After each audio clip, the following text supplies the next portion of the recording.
Hey friends, welcome to the part 43. We are looking at AZ 900 real certification question. The chances of same or similar questions coming in the exam is very high. Please hit the subscribe button. If you have not yet subscribed, this will give you access to a wide variety of certification contents around cloud, primarily AWS, GCP and Azure. Let us jump into the questions.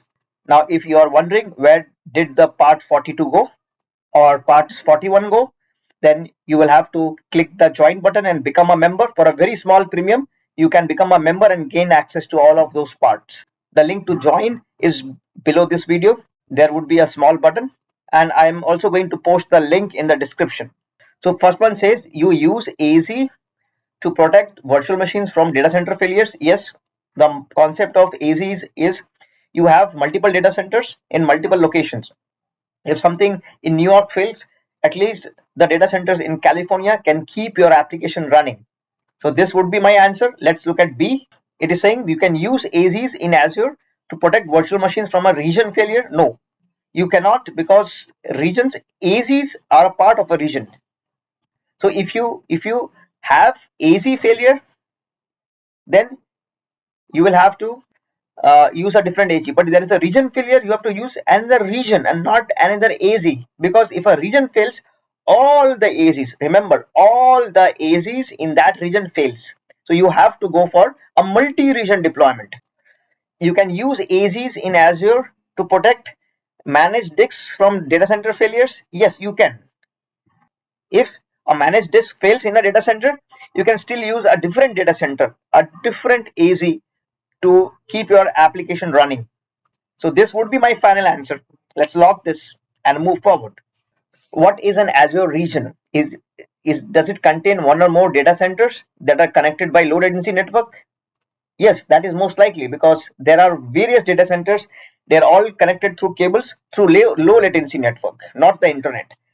But let us look at other options. So it is found in each country. May not be. It may not be in Namibia. We don't know. So it is saying in each country where Microsoft has a subsidiary office. No, that is not true. It may have happened that Microsoft has an office, but there is no data center there. Can be found in every country in Europe and Americas. Just because Europe and America is populated by white dominated people, it does not mean that they will have a data center everywhere.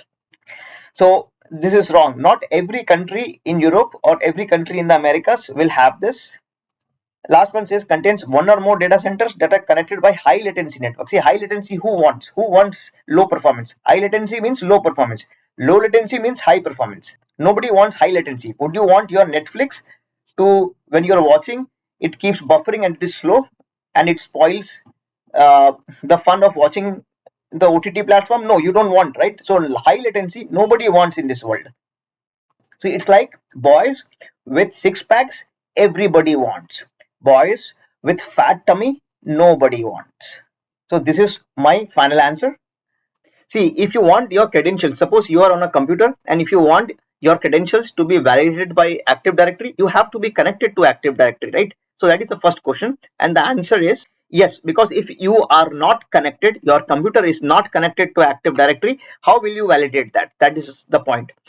Second says users in Active Directory are organized by using resource groups. See, resource groups are logical entities. See, you create resource groups if you have various resources, one set of resource for finance department, one set of resource for sales department, and so on. Then you create resource groups. Resource groups have nothing to do with Active Directory. The answer is no. Third says Active Directory groups support dynamic membership rules. You can create membership rules and you can add and remove group members based on those rules. So this is supported by Active Directory. And the answer in this case is yes. So this is my final answer. Now friends, if you have not yet subscribed, please subscribe. This channel is dedicated to help you clear cloud certifications, primarily Azure, GCP and AWS, Amazon Cloud. This brings us to the end of part 43. Do not forget there is also a join button and the link to the join membership. You can click that link or the join button and become a member for a very small premium. You can gain access to unlimited contents which will help you clear certifications. All of those are important questions. See you in the next part.